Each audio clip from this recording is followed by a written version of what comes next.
Hi, Ben. So unconscious bias is a concept well documented in psychological studies, which is basically that people associate negative things with people of color and positive things with whites. So if that is true, given that that is true, how does white privilege not exist?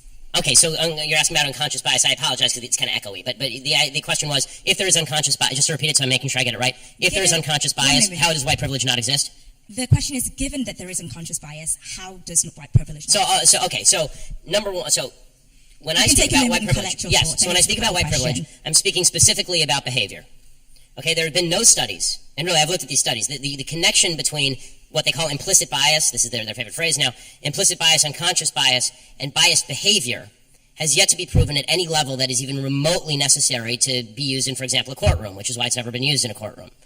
It is also true that there is no way, there really isn't, there's been no proven way to alleviate what they call unconscious bias, which means that we're ghost hunting. So what I would suggest is that if there is unconscious bias, and I'll acknowledge the possibility or the reality of unconscious bias, if there is, then I need you to I don't care about what's in people's heads so much as what they do. So if you point me to a racist behavior, don't worry, I'll let you respond. If you point me to a racist behavior, I'm happy to stand alongside you and protest it. What I can't do is protest about things in people's head that I don't know about because I'm not a mind reader. Okay, so that's a really interesting response, and to that I have two questions. Firstly, what I've heard you say that this is something that, the way people think doesn't affect their behavior.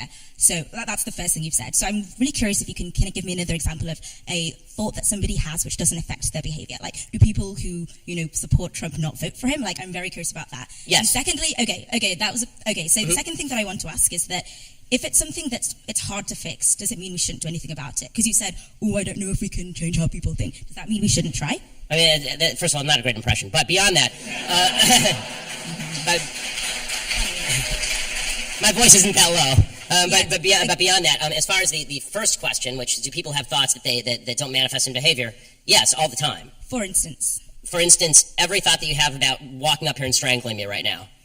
I assume we have thoughts all the time that don't manifest in behavior, and this is true every single day. We consider thoughts that cross our minds. And the problem with unconscious bias is the idea is you don't even know that you're having the thought, right? So how can you stop it if you don't even know that you're having it? But then we should be able to gauge the unconscious bias and its impact on behavior. That's why it's unconscious bias as opposed to conscious bias.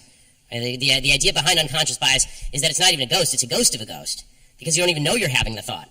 So people, the whole idea behind diversity training is the idea that you can retrain people to stop their chain of thoughts in order so that it doesn't manifest in behavior.